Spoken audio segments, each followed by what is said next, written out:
In the last session, due to paucity of time, I could not talk about the ethnography and culture part. So I'll try to quickly go through this ethnography part and talk a little bit about culture, and then we'll move on to today's topic, that is projective methods. So in my last session, I have talked about observational methods, the different types of observational methods that we have, and one of the most popular and pretty old method is ethnography. So first of all, let us try to understand what ethnography means. So this term ethnography, it comes from two words, ethnos and graphic. Ethnos is a Greek word indicating a group of people or culture or society. Whereas graphic, again, this word graphic, it has its origin from a Greek word graphikos, which means writing or description.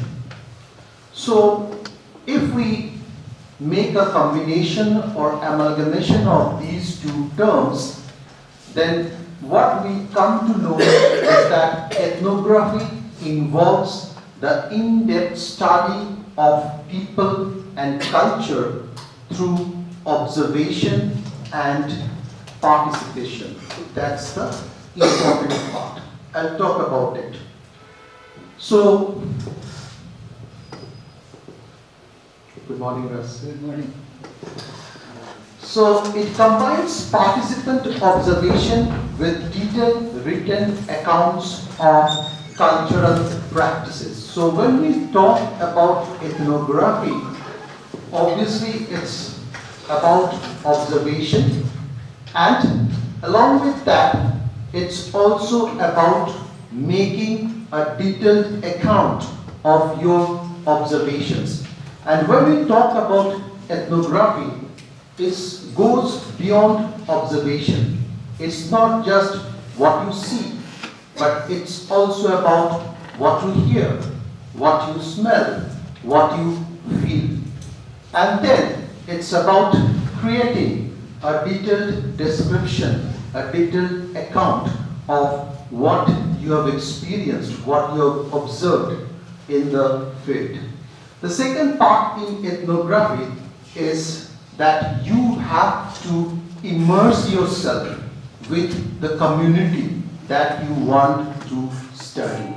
That means you have to become a part of that community, that group which you are studying, which is the purpose of your research.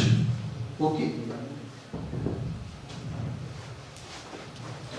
So let me give you a brief historical background of ethnography, from where it started. It started with Malinowski, who was a Polish anthropologist, and in the 1920s he spent a lot of time in this Trobriand Islands of New Papua Guinea.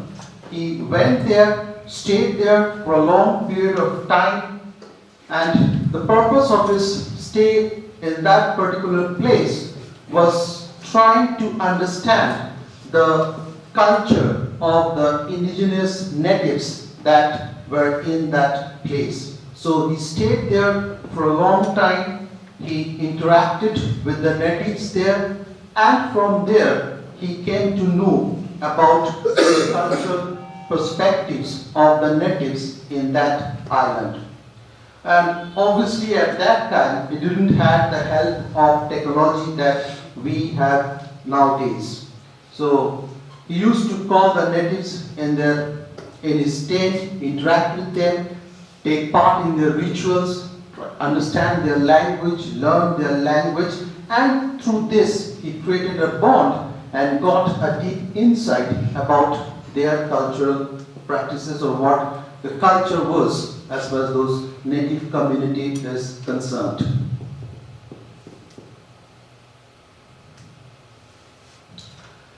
Now, there's one important aspect of ethnography which I talked about a little bit earlier.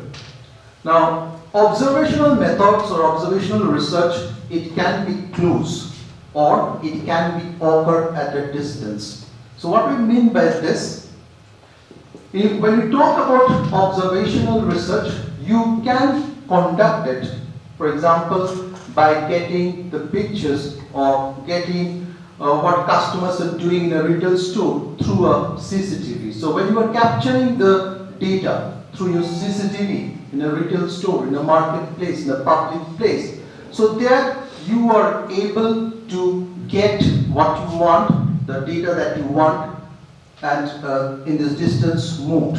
For example, you are communicating with somebody over an online meeting, so it's a distance mode. But when we talk about ethnography, you have to be on the field.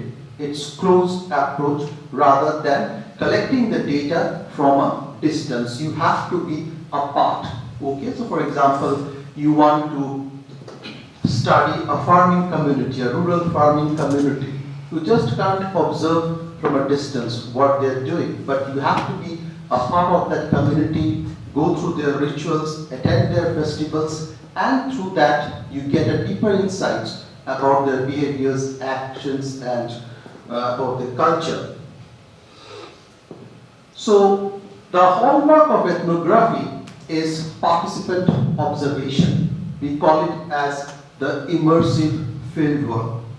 And what we mean by this fieldwork is living with and living like those who are studied. So that's what I was talking about so far. You immerse yourself with the community, create a bond, create a trust, and over a period of time, you get insights about their lifestyle, their culture, practices, their behavior, their kind of mindset. You get an idea about that.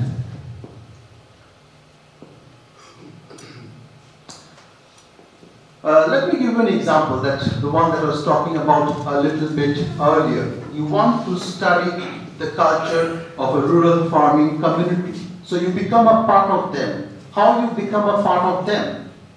By planting, by harvesting, by participating in their local festivals, interacting with them, sharing food with them. Through this you build that trust. Through this you build that bonding. And once they accept you as a part of their community, they accept you as you are like them, then you will get a lot of insights which you will not be able to get if you conduct interviews or just surveys or observe them from a distance.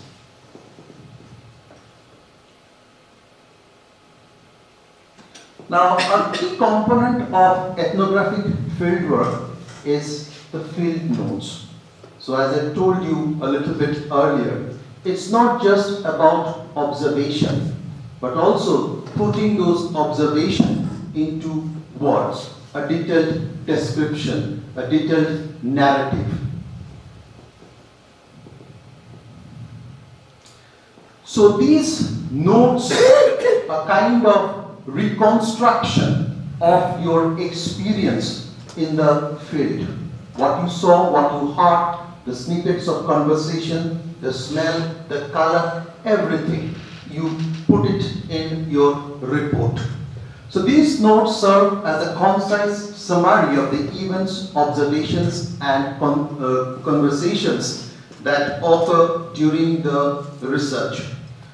To give you an example, an ethnographer attends a festival that's taking place in the community, which is the focus of his or her research.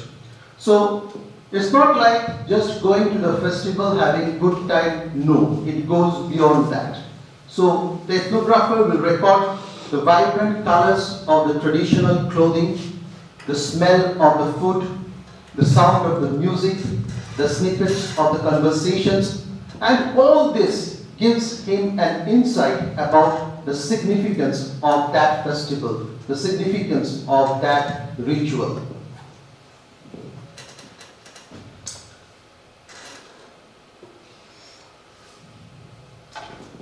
Now, in addition to field notes, some researchers maintain a reflexive journal.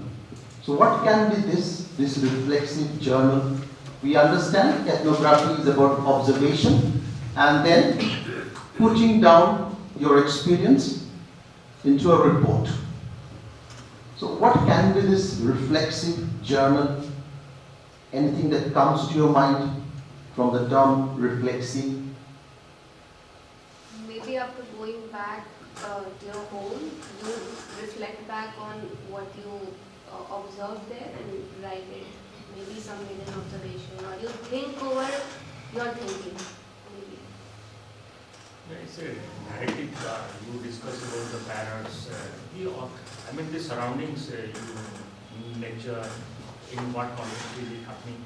You are not only focusing on the object, you are focusing on the environment. Put forward all these things. That this was late afternoon, sun was setting, and things. Interpretation of the researcher about their observations in the field. Right. So this is a space for the researcher to come out or express his own thoughts, his own interpretation about the things that you have observed in the field. So it allows them to articulate their thoughts, reactions, and reflections on their experiences in the field. For example, say an ethnographer is studying a marginalized community in a marginalized section or a group of people in a particular society. So once the field work is over and he sits down to write what he observed, he may bring or he may write his own empathy or discomfort regarding the troubles, the problems that particular community faced in their daily lives. Okay, so here I am bringing, or the researcher is bringing his own thoughts, reflections. Maybe biasnesses may also come into play into the report.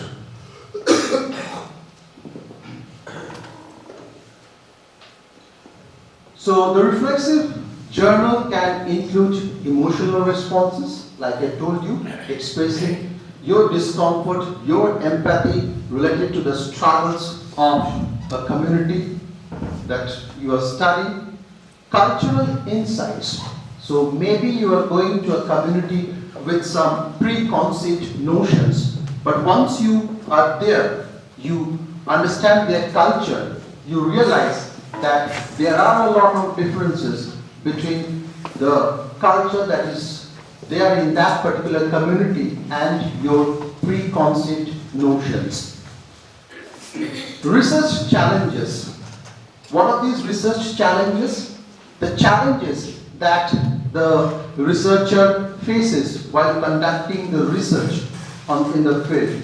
For example, it can be logistical issues, it can be language barrier, it can be having difficulty in becoming a part of that community. So all the challenges, all the barriers that a researcher faces while conducting the study, that can be represented, that can be represented in this reflexive journal. Yes?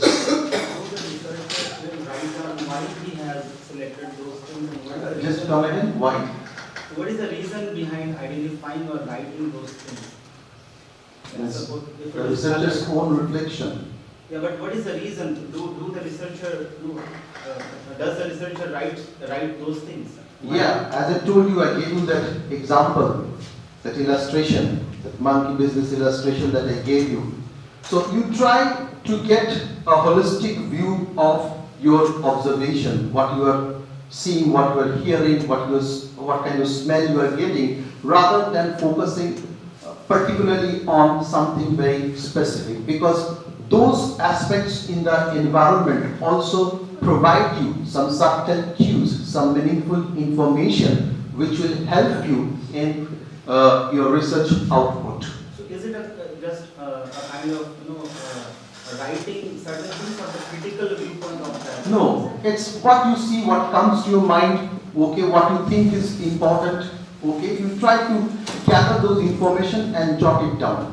So generally what happens when you're writing that in the field, you jot down the points and probably you expand them once your field work is over, and you come back and you expand those points, those thoughts. What about the current knowledge of that culture? Suppose I am having a... As I told you, this is a place where the researcher's biases, preconceived notions can also come into play. Can a researcher present the counter-intuitive kind of thing, like the argument? Yeah, as I told you, that's what I'm telling you. The researcher's biasness, that can also come into play. I may interpret it in a different way based on my biasnesses. So whatever is there, I'm just writing it down. But what about my counter-argument? Shall I write that? If the researcher wants, they can write. It's up to the researcher. Some researcher may just confine himself or herself to what he or she is observing, and some others may bring their own thoughts, their own interpretations. They are based on their preconceived notions, knowledge, intuition. They can also jot down those thoughts.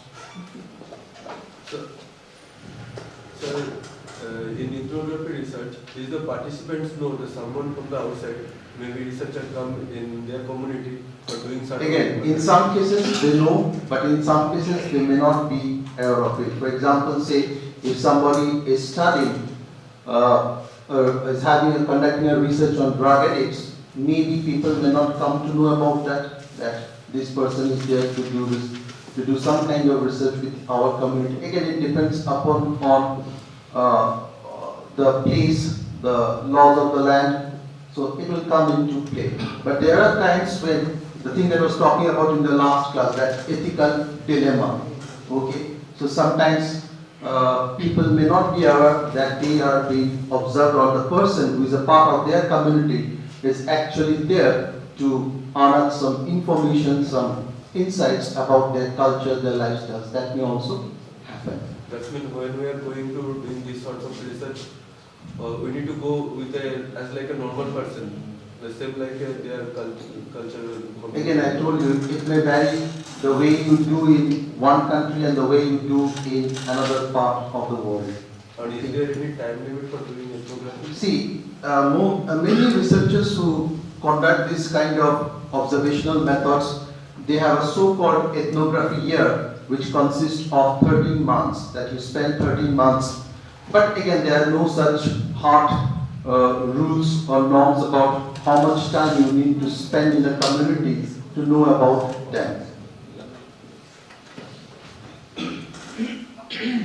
Now, in addition to this, when the researchers are conducting this ethnography, they can also take help of some other tools and methods as a supplement to the ethnography technique. So they may take help of mechanical recordings such as videography, photographs, and audio tapes. So what's the reason behind it? That they can refer to things who may have missed certain things to note down. Right. So for example, you are an ethnographer and you are studying some traditional dance.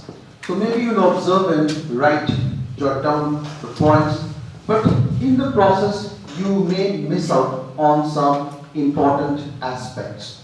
But if you also have a video recording of what's happening in front of you, that will help you to go back and go through the recordings and get those things that you have missed out. For example, a video recording of a traditional dance will capture the dance movements, the music, the reaction of the audience, and all these observations will enrich your field report.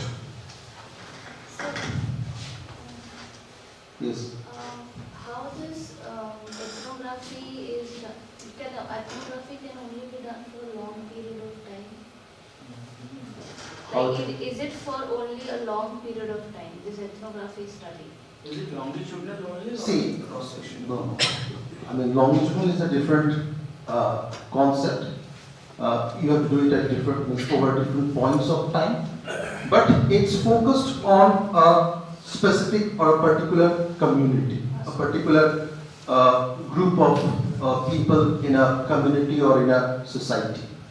So obviously, when you are collecting data by being a part of that group, it takes a long time to be recognized or to be accepted as a part of that group, to build that trust, that bonding, and then over a period of time, you have to get those data. That also takes time. So it's a kind of extended time. Okay, so previously even there are cases where people have spent a number of years, like I talked about this Polish anthropologist who spent a lot of years, but probably in modern time you don't have to spend that many years, okay, not in terms of decades, but it may come down to some time. You need an extended time, but not the kind of time you used to have in the past. So how like marketers are using this method, I'll come to that with like brand? I'll come to that. I'll give you some examples about how you can use ethnography to conduct your market research so that you get some insights which will help you with your marketing strategies. So I'll talk about culture a little bit, and then at the end I'll give you a few examples of applications of ethnography in marketing. Okay? Sir, yeah, you told like ethnography, like longitudinal and cross-sectional, maybe it's a different thing, but it can be possible. It can be possible, but probably I do it now. I go back a go decade back, back. But by that time, I can understand that what changes Yes. have taken place in the society. And Okay. what are the kind of But changes? again, the thing is that when you're thinking in terms of research, so probably I'll go there, conduct the study, publish the paper, and then maybe I can go there 10 years later and come up with another study and compare with what I have done earlier. But usually what it happens is that you can do it, but usually it's more about focusing on a particular community or society for a certain period of time. But that can be done. I didn't say it cannot be done, but usually that's not the practice. If Sir, not entirely 10 years, can it be like after a span of 6 months or 1 year? Just a time. Actually, you know, I mean, culture is dynamic, it's not static, but again, it takes time for culture to change. The culture, the societal norms, values, beliefs, that takes time. It doesn't change in a day or two. You have to give that time to let the transformation happen. But sir, if it is on a specific context, like pre-COVID, some observations were going on during COVID or post-COVID. Just a span of half year or 1.5 year or 2 years. What are the dynamic changes which is happening within the culture in terms of employment, in terms of societal setup? But for that, you can get those aspects. If you get hard data, you can conduct surveys, you use questionnaires, you get feedback. Okay. But it's more about how, and you know, COVID is a kind of pandemic which doesn't happen too often. It's a once in a century event. Okay. I mean, there are a number of possibilities, but what I'm talking about the usual practices. Sir, assume a scenario. I go to a tribal village, spend half a day, right? And they have some festival that comes once in a year. I spend half a day and do video recording. I don't interview anyone. I just observe things, do video recording with their permission, come back and write. Is that a... But probably that will not give a true reflection of their culture, because half a day is not enough for you, even if you record it, to understand the society or the community in that place at large. Okay, same thing I repeat 5 years, but I don't interact with them. No, Just again, go them back to get, and forth them. that's what I'm saying, in order to get a deeper insights, you need to immerse yourself with that, in that community. Then only you can know about them. For example, say you are observing me or I am observing all the participants for a few hours for 5 days. So probably this will, or even if you are spending time here in this institute for 5 days, you will not get a holistic view of either me or the institute. You have to spend a good amount of time in order to know more about me, to know more in details about the department or the Is there a institute. benchmark or a standard that this amount of time? Or That's what this I told quantity him, means? that many researchers believe that the ethnography, that the time that an ethnographer needs to spend is 13 months.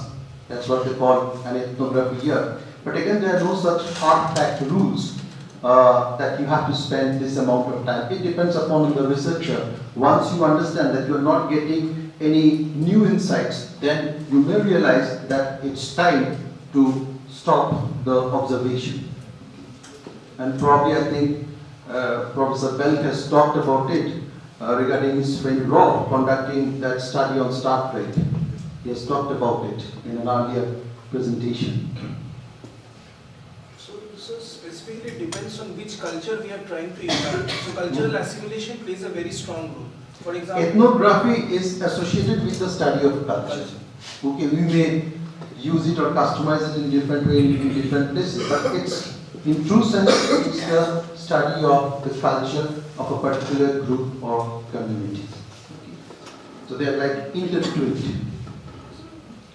Now, there's one extension of ethnography, you can say, that we call as auto-ethnography.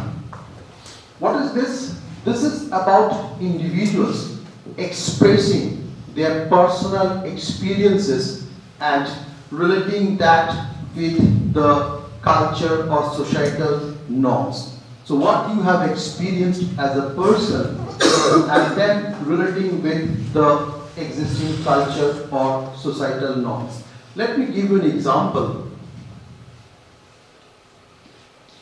So just go through it. Sometimes back I was having an interaction with a friend of mine whose mother is an Indian and his father is from UK, and he grew up in UK, and although he loved the Indian cultures and tradition, but he was not that good in speaking Hindi, and his name was not a typical Indian name. So this is what his experience was. So I was just interacting with him and I said, okay, it's a very good thing, probably I have a lecture coming up in a few months' time, so maybe I can use it. So with his permission I am using it, but he didn't, obviously didn't allow me to reveal his name or his identity.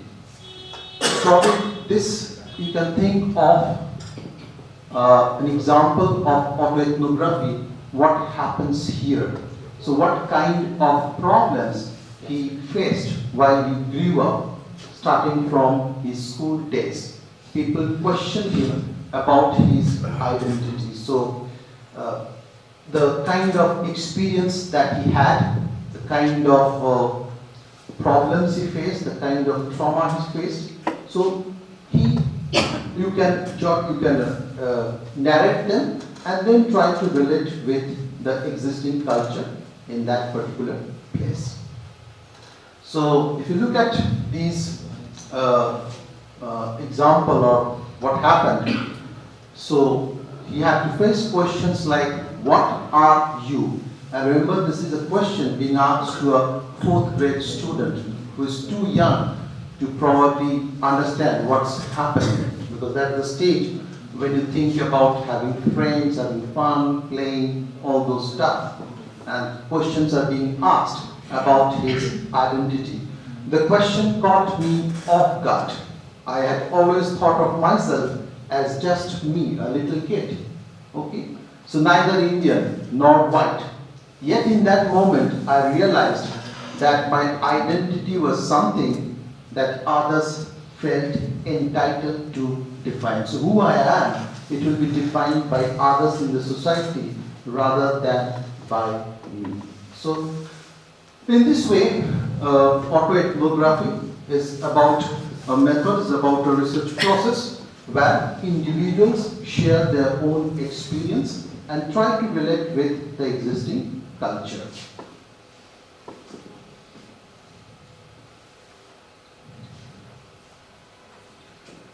So now I'll try to go quickly through this culture part, and then I'll move on to the topic that I'm supposed to discuss today, that is projective techniques.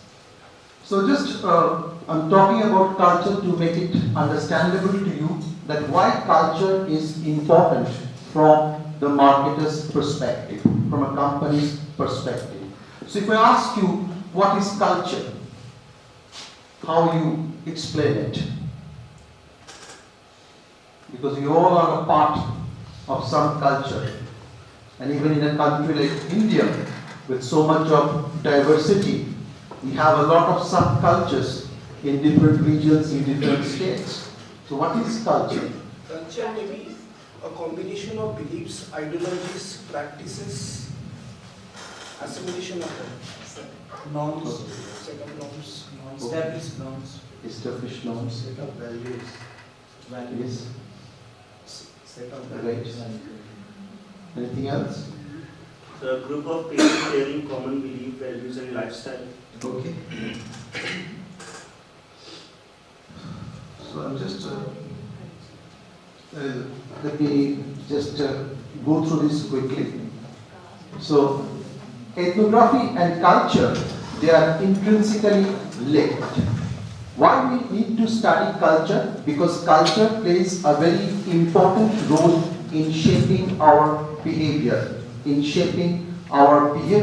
as a consumer, if you think of it from a marketing perspective. So it's very important for companies which are doing business across the globe to understand the local culture so that their products, their ad campaigns, their marketing communications fit with the existing norms, values in that particular society or in that particular case. And ethnography is a tool through which we can understand culture by observing people. Okay. So, as you said correctly, that culture, it's an amalgamation of beliefs, values, norms, customs and practices that exist in a particular group or society. Now, if you think about culture, there are three levels of culture. The first is supranational culture. So what is this? Supranational culture? Any idea? International or something where two nations' culture are Yeah. assimilated. So here we talk about the common culture that may be present in some countries. For example, if you look at the Southeast Asian countries, we do have certain aspects of culture which are common in all these countries. National culture, every country, every nation has its own culture with some uniqueness. And then you have group, that is where subculture exists. As I told you, in a country like India, if you travel from north to south, from east to west, you will see the dialect changes, the language changes, the food preferences, that changes, the way you dress, that changes. Now let me give you a few examples of why culture is important. Just have a look at this illustration. So this is an international airport where people from different culture, from different countries, they come, and you see the kind of awkwardness that they are facing when they're meeting with people from other culture or other countries. Because the gestures, the social norms, values, the customs, those are different in different countries, and that have an impact on how they behave, on their behavior, okay, on their interactions. So he is trying to greet.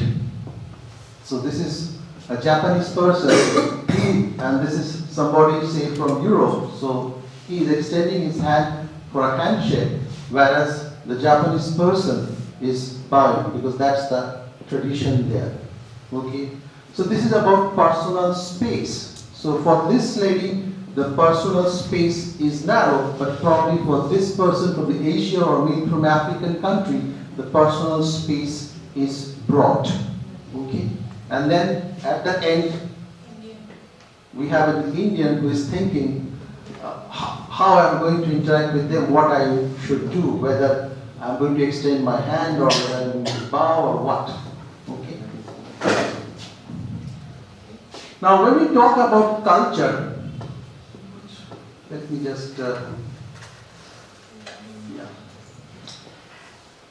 I told you, when you talk about culture, it's about the values, beliefs, norms.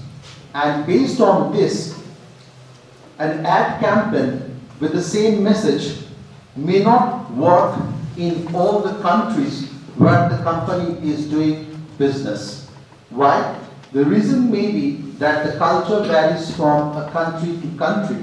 To give an example, Coca-Cola's Share a Coke campaign. Okay? It worked very well in those countries where people believe in brotherhood, where there is a kind of strong bonding among people who believe in doing things in group, sharing responsibilities. So what kind of culture is this? Collectivism. Okay. On the other hand, this particular campaign of Nike's Just Do It, it did very well in those parts of the world where the society is, it's more about individualism. It's about I, me, and myself. The focus is more on like I will do the task, I will take the responsibilities, and whatever the outcomes, I will be responsible for that.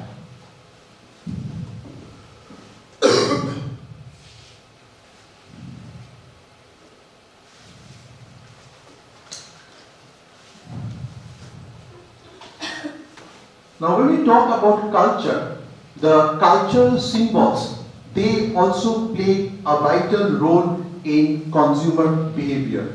A symbol is anything that stands for something else. It can be shape, it can be color, it can be any kind of animal. Okay, so different, same colors will have different meaning in different places.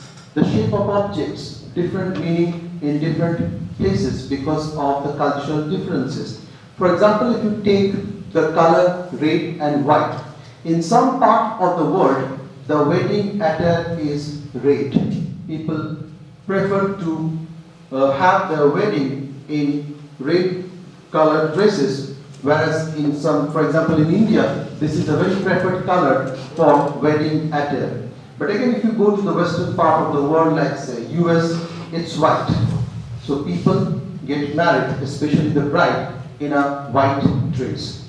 So again, different colors have different meanings across the globe. So when you are a company doing business across the globe, when you are developing your ad campaigns, you have to keep these things in mind. Otherwise, what we are talking about, that may not be in sync with the existing culture in that country. Thing that I was talking about, McDonald's. So when McDonald's entered India, they modified their menu a little bit so that what they are offering, that doesn't hurt the sentiments of the people in India, so that it matches with the food preference of the Indian people. And they made some customization in their menu. Okay, so you will not get probably their big McD got replaced by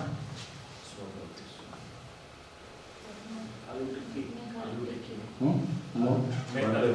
Burger. Yeah, so what was the name of that burger? Huh? They came up with a name, try to find out. Okay, that became the major attraction of McDonald's for the Indian customers when they launched. The specific name, they use the specific terms which is related to Indian culture and heritage. There is a controversy on like this particular issue. They did research. They did research for 2 years to launch their product, the fast outlet, but still they face the challenges. Yeah, like initially when they opened up their what- store in Bangalore for the very first time in the late 90s, yeah, they faced some backlashes because of some naming issues. No, Okay? it is not After naming that, no, yeah, because they were offering something which was not acceptable in Indian context, and they made some modifications. They thought maybe India is a developing country, people will be open to it, but that didn't happen. I'm talking about Mumbai problem. The past store, after they started with the Mumbai store, it was broken. It was actually devastated by like Shiv Sena and like all the right-wing people. Yeah, because as I told you, What about the They- research then? no. They exist. It's not like that every time a company does a market survey, okay, they will get things absolutely correct. Things may go wrong based on the kind of survey that they have done. And I can give you a plethora of examples where companies, which are very successful companies, which have failed when they got launched in other countries. For example, let me give you the case of Hallmark cards. I hope in our generation we used to give our friends or our family members a card on some occasion, like on birthdays, marriage anniversary. And we used to go through these stores and we used to take time to find out a card. And we used to choose a card where the message was appropriate, probably best reflected our feelings or our emotions related to that particular occasion, right? We used to do that when we were kids who have grown up in the 90s. But when Hallmark was launched in France, it failed miserably. Because it is already ready-made kind of things is already written. These are ready-made cards. Hallmark's a ready-made card. So why it I'm failed? saying the card, the speech, whatever you want to express, that is already preloaded, that is already written. So French people, they want to write their own. Exactly. So That- French people, they prefer cards, means where it will be blank cards, nothing will be written. They prefer to write or express their feelings on their own instead of having a printed message. So that's why it failed. So there are many examples where companies which have tried to enter a foreign market have failed because of cultural reasons. So things may go wrong in some cases. Okay. My point is there, like what I wanted to take you to, that the religiosity, the religious belief of the people. Yeah, that may also that- come into play, but I don't want to talk about it here. To be very frankly, I don't want to talk about those aspects, but that can be an issue. Okay. Then the kind of research, whatever we do, that cannot be always It's not, be correct. it's not like a gospel truth that whatever we do, it will turn out to be right. At times, things can go wrong. I gave you the example of Hallmark. McDonald's have failed in Portugal. So there are several such examples where big shot companies, well-known companies who have done very successful business in some parts of the world have failed when they have tried to enter another market. Okay, that's where I'm coming. So when we talk about culture, communication is an important part, both verbal and non-verbal communication. Because when you go to do business in other parts of the world, your marketing communication becomes extremely important. And I'll give you some examples where companies have faced serious backlashes, slow sales, because of some problem with this communication part. So, General Motors introduced their Chevrolet Nova model in Spain and even in Mexico, where a lot of people speak Spanish. It failed. Why? Because in Spanish language, Nova means no go. No go.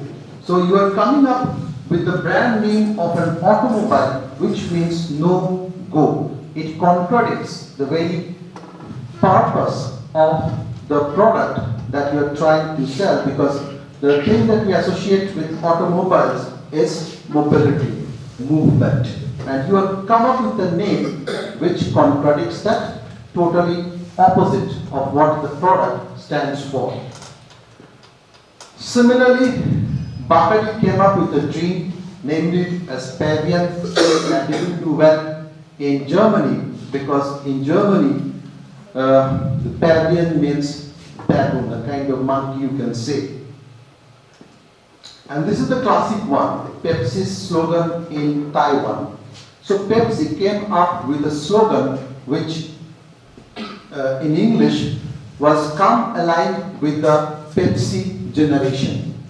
And they translated his slogan in Taiwanese for the market in Taiwan. And it got translated. Think about Pepsi, such a big company. So this particular slogan got translated into that Pepsi will bring back the deads. Okay, that means those people who have died in your family, your grandparents or whoever it is, Pepsi will bring them back. So that created a huge outcry, backlashes, and it went to a point, it reached to a point where Pepsi had to issue a public apology. So it took a lot of time for Pepsi to get back its market position after this incident. In many African countries, you know, many countries in the African continent, they're very poor, people are illiterate, so some of the companies, they use pictures in order to make the product understandable to the customers in the market, that what this product stands for, what this product, what kind of needs this product fulfills. For example, this particular company introduced its baby food, and in the packaging it had a picture of a very nice, cute baby. Okay, so that people in that particular country, Ethiopia, can understand that this is a baby product. Now, when we talk about communication in terms of culture, the other part is non-verbal communication. Okay, and I'll just touch upon a few issues here. The first is personal space. I hope you understand what is personal space. The distance that you want to maintain with another person so that you feel comfortable. Okay, so in some cultures this space is narrow, whereas in some other cultures this space is quite wide. So if you stand very closely to a person in a culture where the personal space is wide, you will make them feel uncomfortable. Okay. Symbols, as I told you, different colors, shapes, animals, gestures, all these have different meanings in different parts of the world. For example, it's very common for us to give a thumbs up. Okay, thumbs up symbol, that everything is fine, okay. But again, this is considered as obscene in many parts of the world, in which countries are not naming them, but you can find it out. Okay. Gift giving. This is very important. For example, if you look at Japan, when you are giving a gift to somebody, obviously what you are giving, that matters.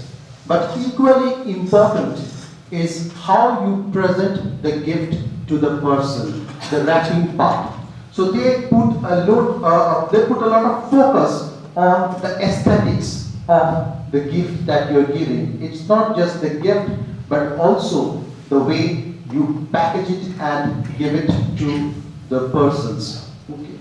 And even in countries like India and US, it's a very common practice to come up with gifts on different occasions of the year, on different festivals. That is a part of our customs. Etiquette. So what is etiquette? Manners. Okay, so again, it varies from country to country. In some countries, if you make a noise while eating, that is not a decent one. But again, if you look at Japan, slapping the noodles, that is something that indicates that you are enjoying the food. Belching in some countries may be considered to be obnoxious, whereas in some countries it is a sign of appreciation for the food that you had. Okay? For example, in China, you have to leave some food on your plate. You just cannot eat the whole food. You have gone to a guest's house. If you eat all the food and clean up the plate, that's not a very good gesture. You have to leave some food to indicate that, okay, you have given me more than what I can consume. Okay? So there are different etiquettes, different manners. For example, in the US, you can sit with your legs crossed. Okay? But again, that will be very rude if you do in a country like Japan. So all these things are important because these are things which you have to keep in mind when you design your ad campaign, so that the message that you are giving, the communication that you are giving through your ads, your marketing communication, that should not go against the culture or hurt the sentiments of the local people. So now let me talk about the applications of ethnography in marketing. Just a few examples. I have given some detailed examples so that you can have it in the PPT when you take out the printouts if you want. So we can use ethnography for brand positioning and messaging. This is in the context of the marketers. Okay? For example, we want to find out that what luxury fashion means to consumers. So we can do an ethnography study and try to find out about consumers' perception about what luxury means. And that may help us to design our product. Please hold on. So you are saying going to the community, but luxury fashion, it's a very fragmented. No, what I talked about, it's about from the point of view of a researcher. But this is I'm talking about how marketers can use it. But how to select? You are talking about the ethnography. I may go, for example, say to a store, to a particular dealer who deals with luxury cars. So whoever customers are coming, I may interact with them, I may observe them, I may So then again become, it's an observation. no, I may become a part of that community. I may interact, I may become a part of the community of people purchasing luxury cars, and from there I will come to know. I'll visit with them in the store, see how they interact with the product, what kind of interactions they're having, what kind of things they're taking into consideration for their decision making. So this is from a marketer's point of view, how you go about it. So we can also do that for cultural insights. I'm not going into the details. You can go through it once I upload the PPT. And this is the social media and digital engagement.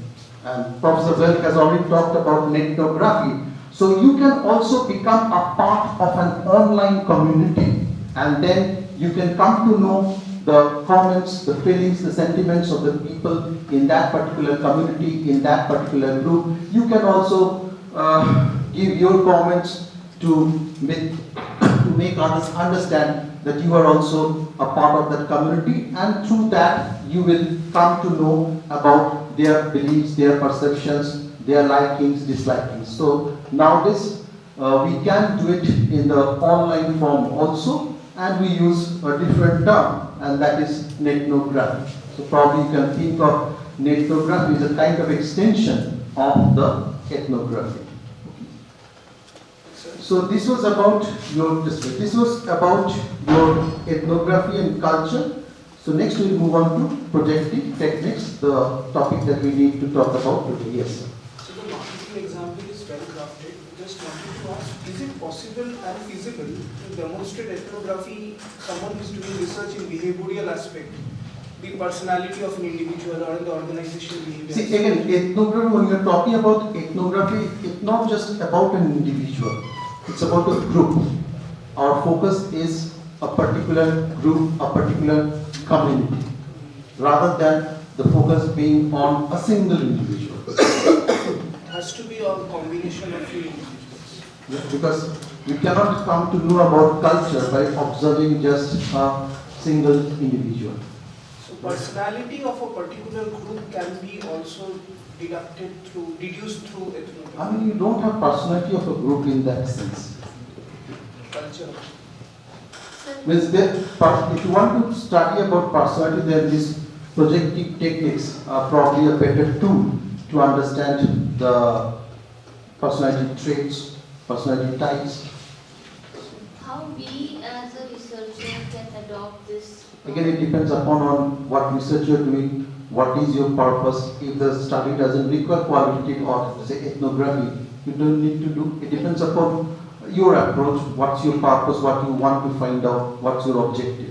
Like when we call it ethnography, if you're doing it in a digital space. You're doing it, In a digital space, for example. So that's the term, we don't use the term ethnography there. For that, the term that we use is ethnography, where we analyze the social expressions that people come up on different social media platforms. We collect those data, analyze them, and from there we try to deduce some information, some conclusion. But what about the years which you told, the 13 years? That is, ethnography means when you are doing it on the physical, in the physical world. That's about the physical world. Okay, you want to study about, say, just for example, simple example, you want to study about this college, the people here. So that's what I'm talking about.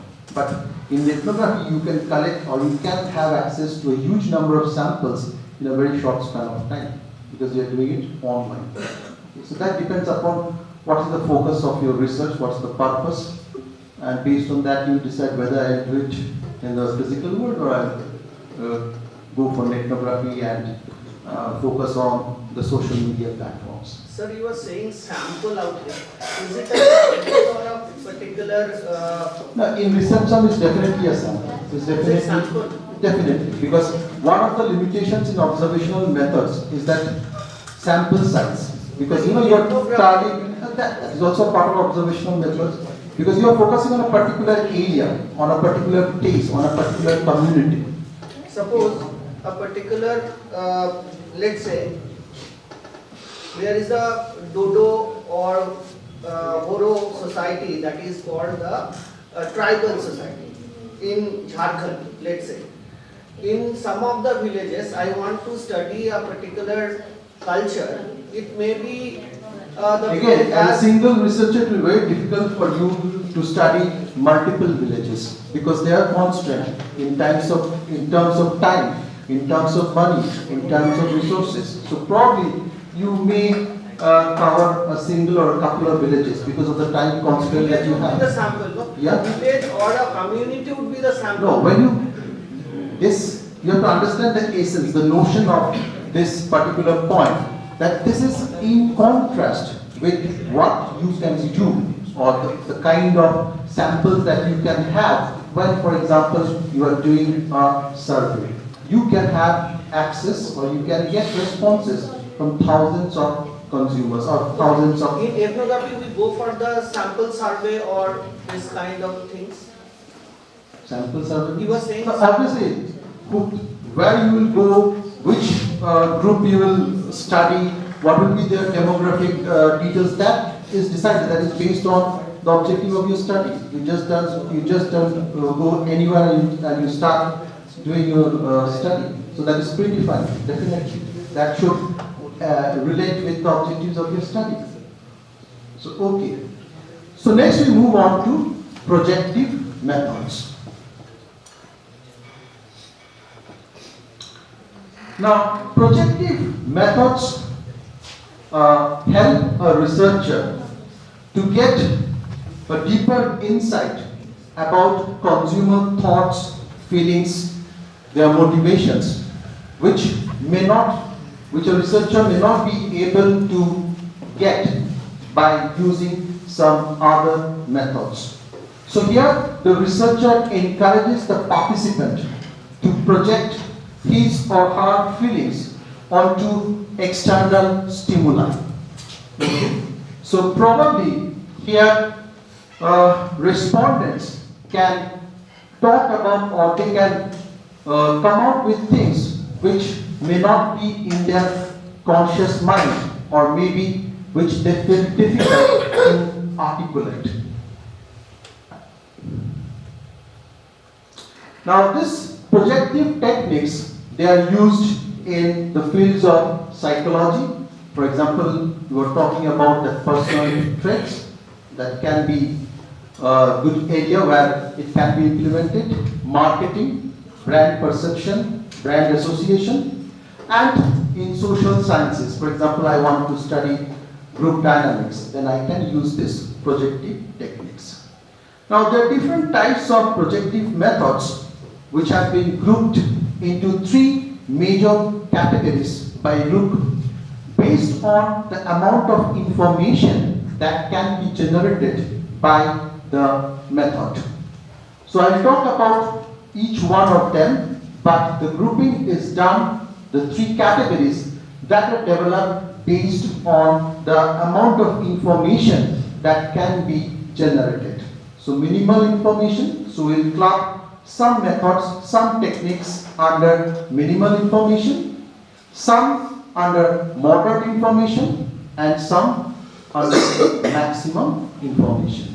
So let us see. And these techniques or these methods are very interesting.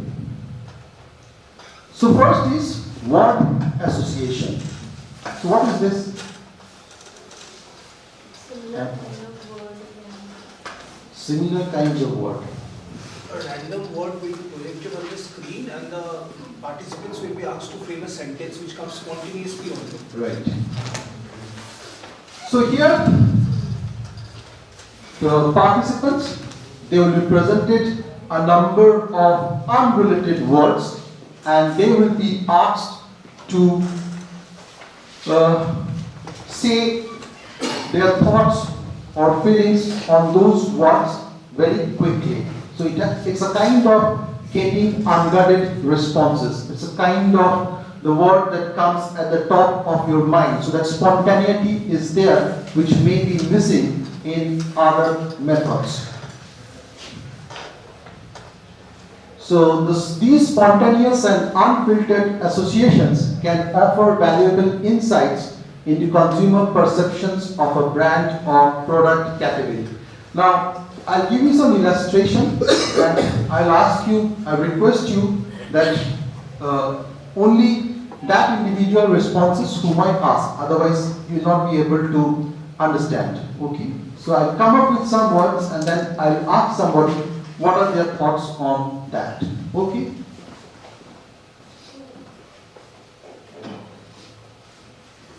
So can you tell me what comes to your mind once you go through these words? All words? Yeah. The first thing that comes to your mind, you'll be very quick. I cannot give you more than a few seconds. Goa. Goa. Okay. You? Ashwagandha? Peaceful. Peaceful. Okay. Shubham? No, you can't take that much time. You're very quick. For example, seeming conservative, quiet, friendly. So somebody said peaceful. Okay, somebody said Goa. So somebody is associating this with the description of a particular place. Okay, so that means his perception of Goa is something which relates with these attributes. Okay, somebody may talk about a village, a rural village, because life there is very quiet, very peaceful. Okay. So next, you, Govinda.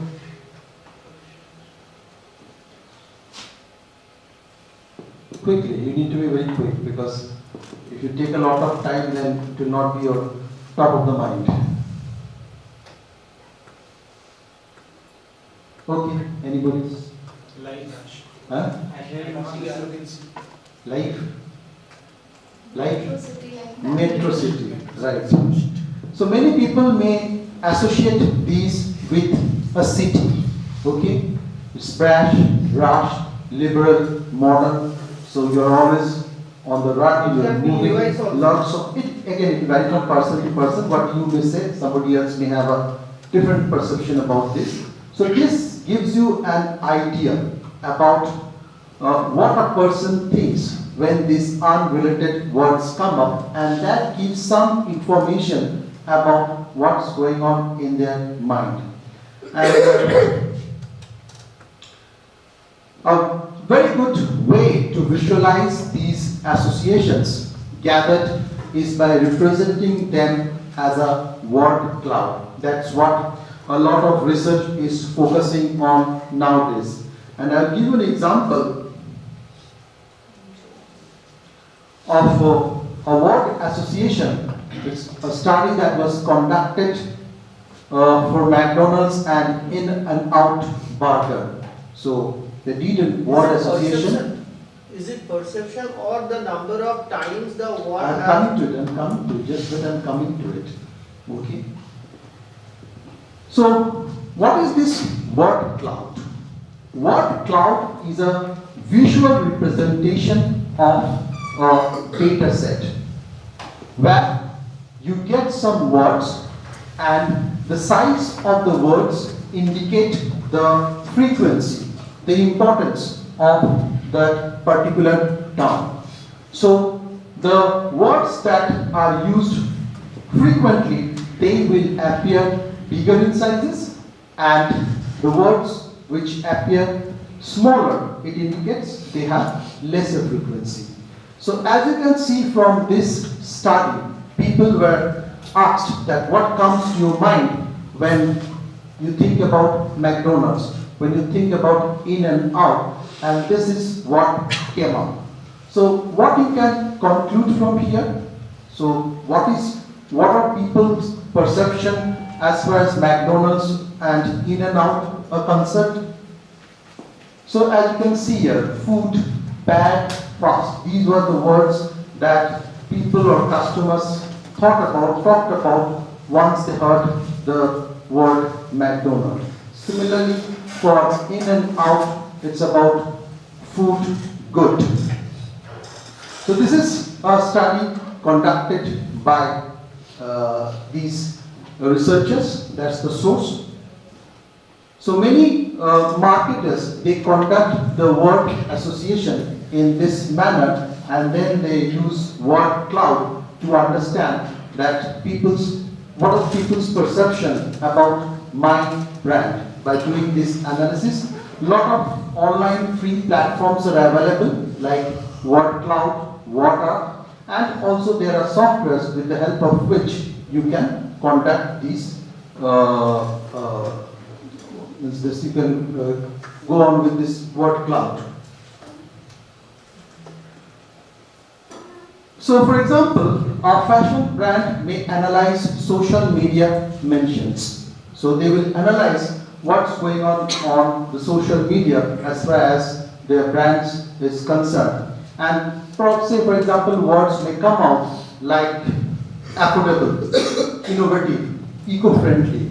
So they will understand that these are the traits that the consumers are associating our brand. And probably in the future ad campaigns, they may focus on these issues, on these aspects, because that's what people feel or perceive about their brand. Next is sentence completion. So in sentence completion, we just don't give a single word or a few unrelated words. What we give them is a sentence, an incomplete sentence, and then we ask the participants to complete the sentence. For example, exam time. So what comes to your mind? Exam time? Tension. Opolo? Nervousness. Second, different people? Vacation. Huh? Vacation. Exam is vacation, that's pretty unusual, but good. No, this exam time, when you are going through that exam time. Okay. No classes. Huh? No classes to teach. Yeah, that's from a teacher's perspective. There are lots of free time, leisure time you have. What about you? Me? Yeah. Exam time? No, this was. When others become more successful than we, Doesn't matter to me. doesn't matter. Good. Mr. Pandya? Jealous. Let him answer. Not worry. Sorry. You're very quick, huh? Okay. You're okay with it. Praise. Praise. Okay. So this will give you an idea about what people think about themselves and others. So what will make you the happiest? My wife. Yes. Dr. Banerjee? I'll be the happiest person in the world if I have a chance to live in serenity. Okay, that's great. Sorry.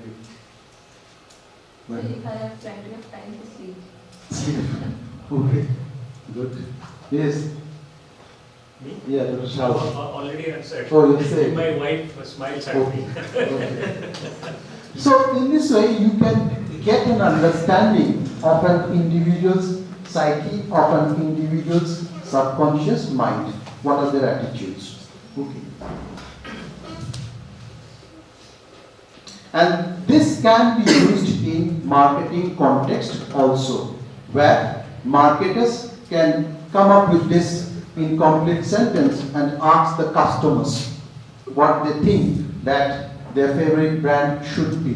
What are the attributes? They may talk about attributes, they may talk about certain qualities. So from there you will understand that what customers want in their favorite brand, and probably that will help you to come up with your own marketing strategies or designing your product or services.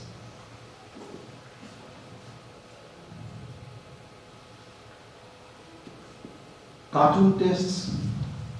Okay, so here what happens?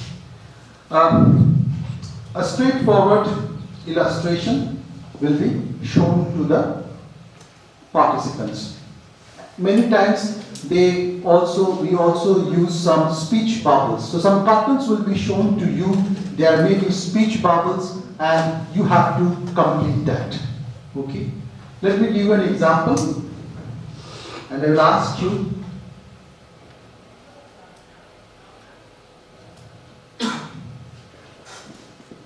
So Srijana, what do you think? So you have to talk for this. So maybe she's shopping in one. No, it's about her perception about this lady. Okay.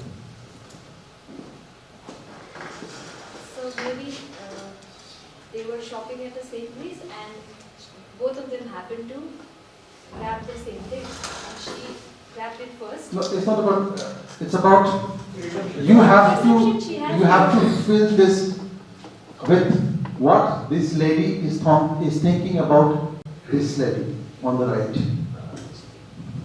First I will ask the. I have a different perspective. So that, no, only for this I will only ask the lady participants. So maybe. So I believe she is thinking that that woman has the freedom to wear whatever she wants. If we see the images, she is completely like dressed and with household chores maybe. So the other lady is having a lot of freedom, and that's what she is thinking. Maybe I can have that. Okay. So yes, you wanted to. Is it always necessary to have some sort of perception about other person? That is the number one. Number two No, this is an is illustration to make it understandable to you. That's how things are done. I mean, I see. I am designing an ad campaign, and what will be the story in the ad? I can get some insights on it by developing these cartoons, getting feedbacks from the customers, and probably incorporating those things in the story of my ad. Okay. So if I consider these two, Actually, you have to put yourself in her shoes and then say about this lady. That's the essence. So the thing is, this side, that lady is zapped with or overburdened with all those kind of packages or those kind of gifts. She would be confused to or like so cautious about holding all those things tightly so that it would not miss out, and how she will get time to look at others. I think you're not getting the point. It's not about that. It's an illustration about this lady carrying she has made a lot of purchases, and then see, she's another lady and what she may think of her. That is the essence of this example. We are not going into the philosophical part, whether she is carrying, whether she will have time. That's not a part of what I'm talking about. Probably you are going in a different direction. What I'm talking about, these are two ladies in two different, two different perspectives. What she thinks about the other lady. So you have to put yourself in her shoes, and then if you are in that situation, what would be your thoughts about that lady? Whether she has the time or whether she is able to carry, she will not be concentrated, that's not a part of our discussion, so I will not go into that. The next is the other way around. So Smriti can talk about it. If you were in her place. Maybe she's empathizing, like that she might be thinking that she is carrying so much burden in her personal life. Okay. Family responsibilities and balancing work life and everything. Okay. You, madam. The same thing I thought. She is thinking Cannot be that same. even I am having so much of freedom, but what about the other perspective?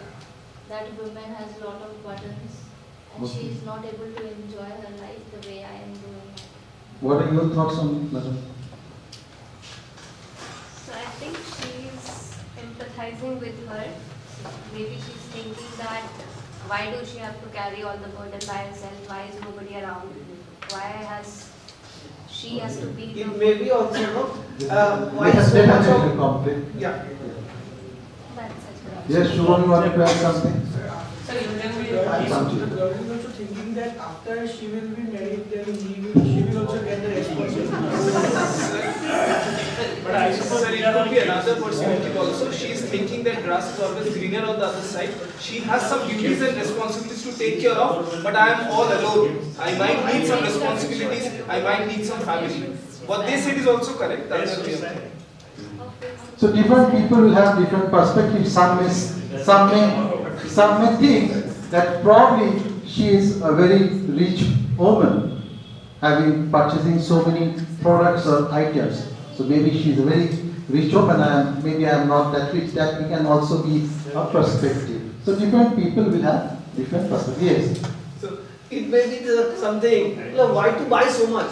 Yeah, that can be. So that means, see, whenever we are having or dealing with the subjectivity, all the different people are having the different subjectivity. They are also belonging to the different context. If we are given a kind of this sort of abstract Again, cartoon, there will be, maybe you some- have to find out what majority of the people are thinking about. Like here if you see, majority of the lady participants in this room, they talked about that overburden, that other lady is overburdened. She is maybe having a lot of stress in her life. She is going through a lot of hard work, nobody to support her. That's what majority of my target customers are thinking. So probably I'll take that and move with that. That's how it is again done. there is another such challenge. We always try to quantify the subjective matter also. Whether it is we follow the quantitative or the qualitative. Obviously, I'll go with what the major. That is what he is saying that when we are trying to quantify, that is the essence of the research. What majority of the people are thinking. Okay, we'll go with that, obviously. So next is symbol matching. So in this method, participants are presented with different symbols and they are asked to match those symbols with some concepts or emotions. It's a kind of creating a visual metaphor. Metaphor, I hope all of you are aware of. It is a part of speech like time is a thief. Time is a thief. So what I'm trying to say is that time takes away different moments of our life. But we are not literally saying that time is a thief. Time can steal. That's what we are not talking about. So here what we do, we create visual metaphor for an individual, brand, or company. For example, we can use an array of animals. Okay, we can give the participants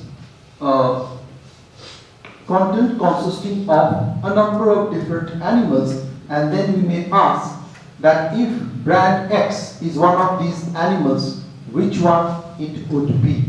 For example, so this is a study conducted by Professor Belk. Thanks to him for sharing this with me. So this is indeed in a different context about some politician. Say for example, I show these pictures and then I ask the consumers, if you're thinking in terms of marketing, that what these, how will you, or which of these animals best represent the brand under our study. We can do it for individuals, we can do it for brands, we can do it for companies. Okay. The next category is moderate information. The first one that we'll talk about is object personification. So I have to go a little bit first. So in this method, participants are asked to personify an object attributing human characteristics and emotions to it. So now it's the other way around. Okay? So let me straight away go to an example. Researcher might ask, if this brand were a television or a movie star, who would it be? So here we don't provide the visual images. Rather, we ask people to relate a brand to maybe to a movie star, to a celebrity, to a human being, to any other objects. Say for example, if I ask you, if Apple made computers were automobile, who would it be? Again, thanks to your study. Tesla. Huh? Tesla. Okay. You? Maybe Lamborghini. Okay. So that means what? You're relating Apple computers with high-end brands as far as automobiles are concerned. And in that study conducted by Professor Belk, it was Volkswagen Beetle, I think. So people who were hardcore loyal to Apple Mac computers, they said it relates to Volkswagen Beetle, which is a very expensive car. So may I ask you the same about Dell computers? So if it's an automobile, which automobile you think best can represent Dell? So again, what happens? The brand. You are not talking about an upscale brand, high-end brand anymore. Okay. And in that study, it was about Windows operating computer system, where people talked about a non-desperate Chevrolet model with that. Shopping list analysis. So here, what happens? Participants create a shopping list, which is then analyzed for underlying themes and motivations. So participants are asked to prepare a shopping list, and then that shopping list is analyzed to understand, to get deeper insights about consumers' thought perceptions. And there's a very interesting study that was carried out in the 50s about instant Nescafe. And the sales were not up to the mark, were not as expected, although instant coffee is more convenient in preparing than the traditional one. And here I've given you a detailed illustration about what happened. And if you go through it, it's very interesting, very intriguing. So they prepared two shopping lists which were almost identical. The items were same. The only difference in the two shopping lists was the type of coffee. So in one we had a Maxwell House coffee. You have to prepare it in the traditional way, and then the instant Nescafe. Okay, and then the women were asked to describe the personality and character of the shopper who created the list they viewed. And just see, although Nescafe is convenient, easy to make, still see perception of women about the people who develop the list. So that means in the shopping list where we have this Nescafe, people attributed these characteristics. So lazy. So instant coffee, if you're purchasing instant coffee, you're a lazy person. Thrifty. Thrifty is about thinking before spending. So only 4%. On the other hand, spendthrift. You spend without putting in much thought process. Okay, that's 12% in comparison to 0. And just see, not a good wife. So 0 there. Okay, and a good wife, it's 4%. Okay, so that was the perception. So it was on 1950. That's what I said. So now, if you talk about today's condition, how the again, this is not related to today's condition. This is just an example to make it understandable what the analysis of shopping list looks like. Obviously, in today's context, it will be different. You do a study yourself and find out that will be the best way to deal with But it. how, whenever the people are buying online, most of the purchases are... Even if you have online, if you look at the statistics across the globe, major percent of retailing still now is taking place in the physical world.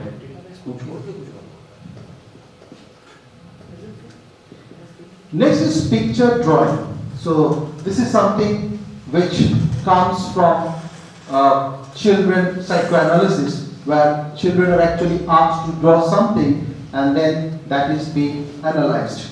So maybe, for example, a company dealing into children's snacks or toffees or chocolates, they may go for this kind of method. And there is also one example, a real life study that has been done by GIAN in 2006, where he asked 42 kids from Hong Kong to come up with a picture which shows a child with a lot of new and expensive toys and a child without any toys. And this is just an illustration of one of those drawings. And they found that when children are carried this study on children between the ages 6 to 12, and he found that those who are a little bit younger, they prefer this, or they associate more toys, new toys with happiness, with friendship, whereas a little bit older kids, they consider more of new toys as something which is probably not required, that much of possession is not required. That was the finding of the study. Excuse me, sir. So, do you conduct these kind of studies in labs, behavioral labs, or do you just go to random people out there and hand them a blank sheet of So paper? this is for children, so definitely it has to be, some kind of experimental setup has to be there. Then we come to the last part, that is the maximum information, and we have collage construction. Okay, so here the participants will have to develop a collage using various content that they can get. Maybe previously it was like getting images and pictures from magazines, newspapers, they have to cut it and paste it. Now you have a lot of softwares, online platforms, where you can create these collages. So these collages can be created on some specific topics or issues or aspects. So you have a presentation on Friday, and on my part the exercise is create a collage of an academician. You do that in your mobile because probably you will not be having access to newspapers or magazines or other content. So you can develop it in your mobile and you can talk about it. Okay? So that will be your exercise for Friday. So regarding the exercise, can you elaborate? It's up to you, I will not talk about it. So what you feel an academician should be, I leave that the rest to you. You bring your own thoughts. Okay? And you use accordingly to express your thoughts, pictures, whatever you feel like. I will not talk much about it. So once the presentation on Professor Belk's part is over, I'll have a look at it. Or you can also submit it to you. No, you don't need to submit. Thematic stories. So here some pictures or scenarios will be shown to the participants, and the participants will be asked to create a story about them. That means it gives an opportunity to the participants to bring their own creativity, their own intuition. Okay? And this can be helped in designing your advertisement campaigns, in designing the product packaging. Let me show you, well, yeah, this. So, what story you can make out of it? Yes? You sir. Students are playing games in Hollywood. Students are playing games in Hollywood. Some sort of shooting is being done. Some sort of shooting or some sort of cinematography descriptions are being done. You are thinking of it as a movie? Movies. Okay. How much money should I have to be there? You have to create a story, a coherent story. Okay, so generally what happens, these pictures are given, people are given around 10 minutes to think about it, and then the things that you have to focus on, who are the people, what they are doing, why they are doing it, what's led to this situation. In that context, you have to create a story. My thought process goes like, the Hollywood could promote the more, global warming issues, so that this particular space could be safe. Okay. Because it is Yes, would you like to add your thoughts on this? Your thoughts on this? What is going on in your mind? Yeah, Russ. The calm before the storm, there are television series and movies where a catastrophe happens and Hollywood sign crumbles down. Right. So maybe now people can relate this with the fires that is going on in the Los Angeles, and especially Hollywood is deeply affected.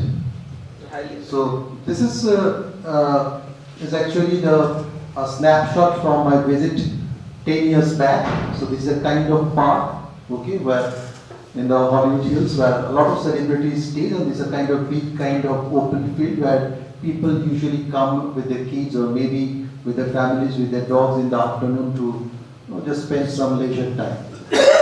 And so here you get a very clear picture of the entire city. So how different this is from the picture perception test conducted by many recruitment agencies, even in That's a modified version, you can say. Okay.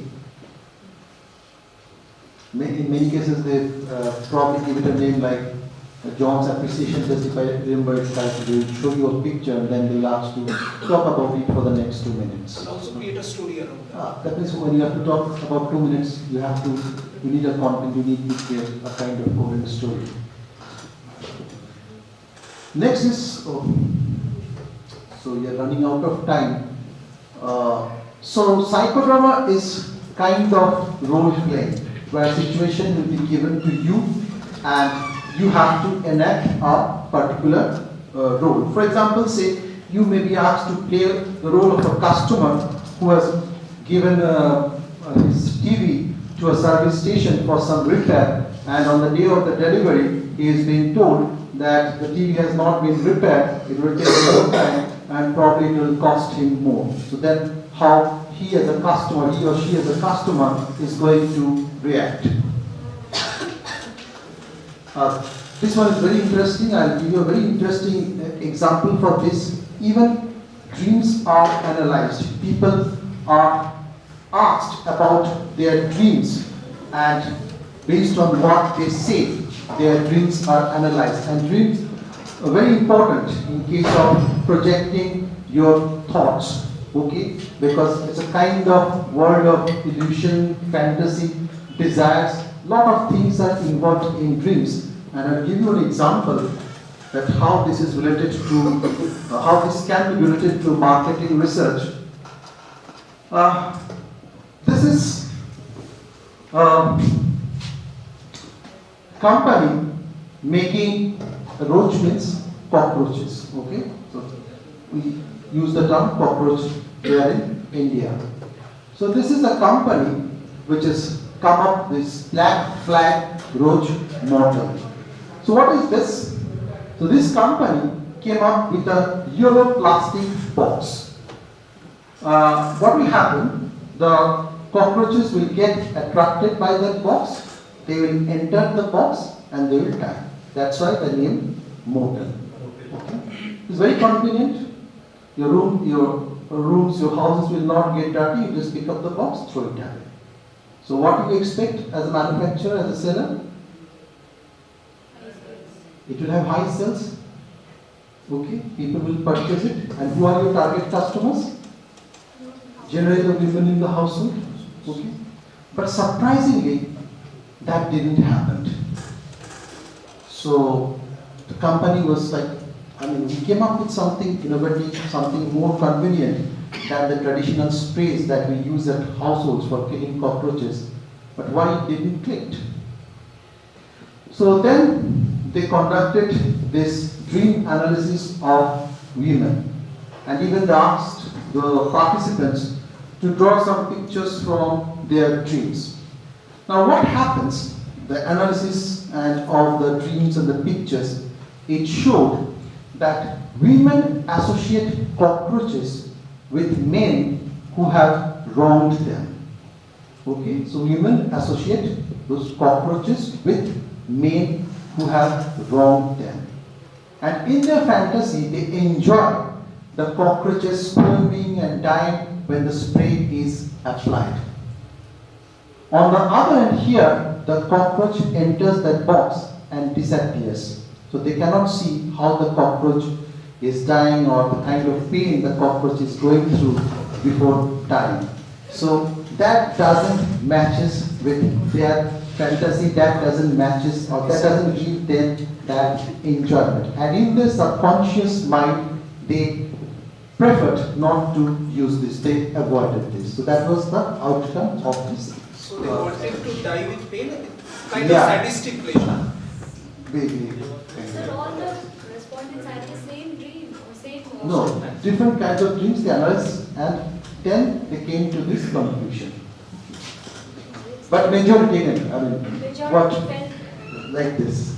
So that's a dream, so subconscious dream. Because that's what I use the term fantasy. It is associated with your dreams. Many things which you cannot do in the real world may get represented in your dreams. Okay, so maybe, like many times it happens. Like we use it in case of rats, those sticky glues. The last is auto driving. Let me explain this with an example. Suppose, say, a customer is negotiating with the salesperson as far as price is concerned, sticking to a particular price. So instead of interfering at that situation and talking with the customers, what researchers can do, they can record that. And once that is over, they can show the recordings of the pictures to the customers and ask them why they were sticking to that particular price, why they behaved in that particular manner. So that is about your auto driving. And finally, some major differences between projective methods and other ones. Projective method, it's more indirect than direct. Okay? Because here people are you are using word associations, pictures, drawings. So it's a kind of indirect form. Responses more from the right brain. So what does the right hemisphere in your brain stands for? Emotions. Okay? Emotions. Whereas the left one is logical, analytical, rational. Data more symbolic, metaphoric. So that is something that we talked about. It's more about, it's very rich in symbolism, lots of metaphors are used. And the final one is that projective methods will allow people to talk about things which they are not very comfortable in speaking directly. So those social norms, you have to go by that social norms. You have to abide the social norms. The fear that doesn't come into play here. That which may come into play if you are interviewing them or collecting data from them through a survey. Because you may feel if you write this, what will happen? So that part will be taken care of as far as this projective method is concerned. Okay. So thank you for your participation. We are already quite a little bit late. Sorry, Russ. So we'll go for a break and then we can come back at